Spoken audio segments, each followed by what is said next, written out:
राजा परीक्षित ने कलयुग को 4 स्थान दिए। द्योतम पानम स्त्रिया सोना यत्र धर्म चतुर्विधा। 5वां एक स्थान और दिया सोना। लेकिन भगवान विष्णु का निवास है सोने में। हिरण्य गर्भा संवर्तताग्रे भूतस्य जाता पतिरे काशी। हिरण्य गर्भा भगवान विष्णु का एक नाम। हिरण माने सोना, और जिस सोने के गर्भ में भगवान है वहां कलयुग रह सकता है। देखो, जो अधर्म अन्याय अनीत से धन पैदा किया गया उसमें भगवान नहीं कलयुग रहता है।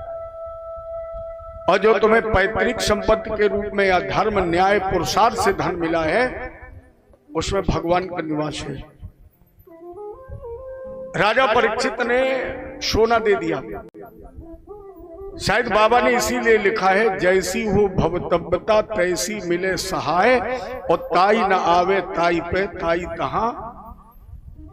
भाभी भी झुक गई थी होनी के सामने, होनी भी रो पड़ी थी भाभी के सामने।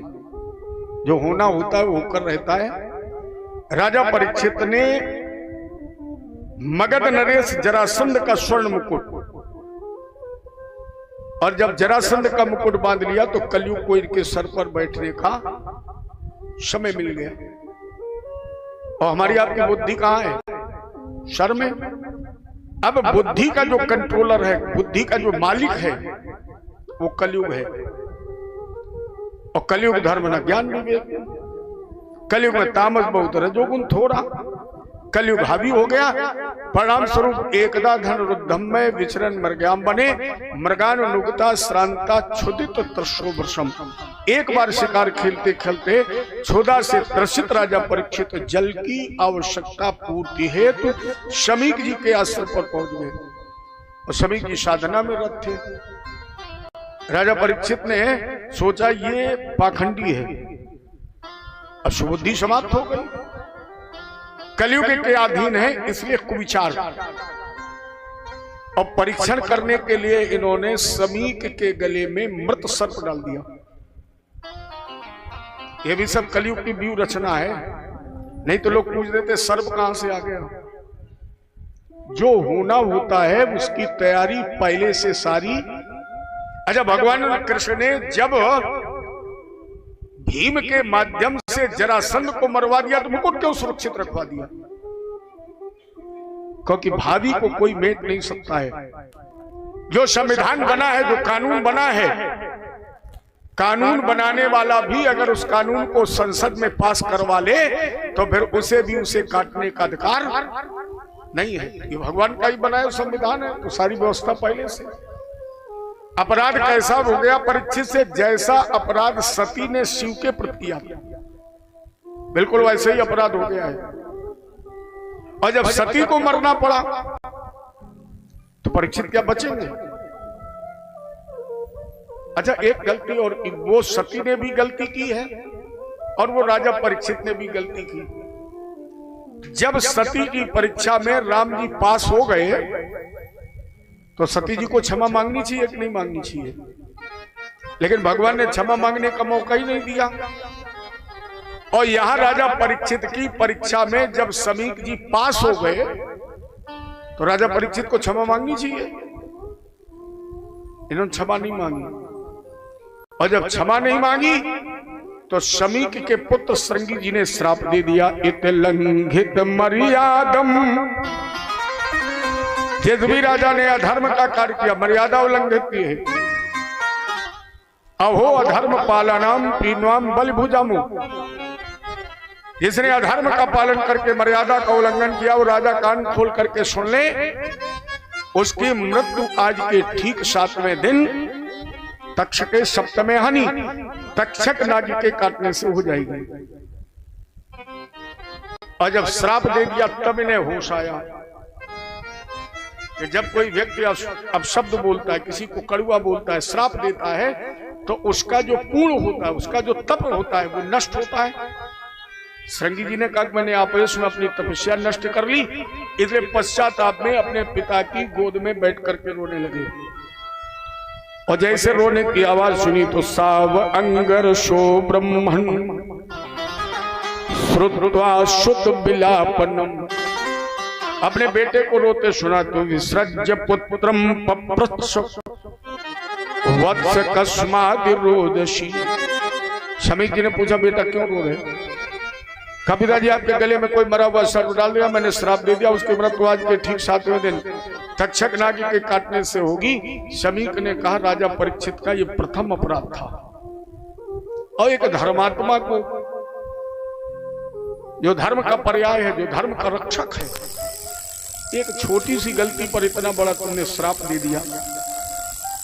बेटा याद रखना, जिस समय परीक्षित धरा पर नहीं होगा उस दिन धरा पर धर्म ही नहीं रहेगा। ले जाओ परीक्षित से बताओ कि वो अपने बचने का कोई उपाय खोज ले। ये ऋषिकुमार बताने के लिए चले, और समीक जी ने श्रृंगी जी को श्राप दे दिया, आने वाले समय में किसी का श्राप किसी को लगेगा ही नहीं, क्योंकि संत दूरदृष्टि रखता है। अगर दूरदृष्टि न रखता होता और उसने ये श्राप न दिया होता कि किसी का श्राप साधारण स्थिति में किसी को नहीं लगेगा, तो मेरी समझ में एटम बम की जरूरत नहीं पड़ती है, कई सेकंड में खेल हो जाता। क्योंकि आज तो जरा भी विवाद हुआ सबसे पहले कहते तुम मर जाओ, लगता होता बेचारा तो पड़ोसी गया 1 सेकंड में। आपने नहीं देखा जब माताएं आपस में लड़े, भले खूब कितनी सगी हो और आपस में लड़े और टेम्परेचर ज्यादा बढ़ जाए तो साड़ी का पल्ला फैलाएं और आकाश की तरफ देख के कहे हे भगवान को सत्यानाश हो जाए। अब बताओ जेते तुमने कह दी सत्यानाश हो जाए तो वो क्या कहेगी? तुम्हारा खानदान बढ़ जाए। वो कहेगी अगर हम हो सत्यानाश तो तुम सभा सत्यानाश, तो 1 ही सेकंड को तो काम हतो। इसलिए भगवान ने उर प्रेरित रघुवंश मणि भगवान ने प्रेरित किया, और समीक जी ने श्रृंगी माध्यम से ये कलयुग में लोगों को श्राप दे दिया कि साधारण स्थिति में किसी का श्राप किसी को, लेकिन ऐसा नहीं है। साधारण स्थिति में, बोलचाल की भाषा में, क्षणिक तामस में, क्योंकि ब्रह्मा जी जिस समय सृष्टि की रचना करते हैं और जो बना देते हैं वो तब तक निर्बीज नहीं हो सकता है जब तक प्रलय ना हो जाए।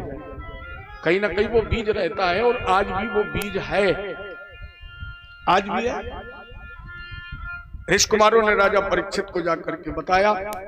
उस समय राजा परीक्षित रो रहे थे, क्योंकि जरासंध का मुकुट उतार करके रख दिया तो कलयुग हो गया दूर, बुद्धि हो गई शुद्ध।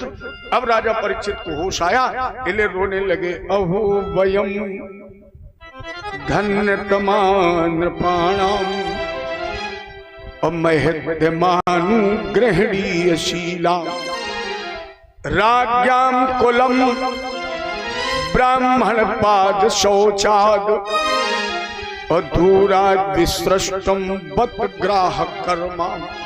प्रभु, एक भूपालक के द्वारा जब भूसुर का अपमान होगा, भूपालक राजा क्षत्रिय और भूसुर माने ब्राह्मण, एक क्षत्रिय के द्वारा अगर ब्राह्मण का अपमान होगा तो इनकी सुरक्षा कौन करेगा? और जिस क्षत्रिय के द्वारा ब्राह्मण का अपमान हो जाए ऐसा क्षत्रिय अधम होता है। अब हम इस अधम तन में रहना नहीं चाहते। और तब तक ऋषि कुमारों ने जाकर के बता दिया। राजा परीक्षित ने कहा 7 दिन का समय क्यों दे दिया? ये भी एक दंड दे दिया कि 7 दिन तक मुझे इस अधम तन में रहना पड़ेगा। त्वरित मुझे भस्म होने का श्राप क्यों नहीं दिया? शायद यही मेरा प्रायश्चित है कि 7 दिन तक मुझे इस ब्राह्मण द्रोही तन में रहना पड़ेगा। हम ये श्राप ग्रहण करते हैं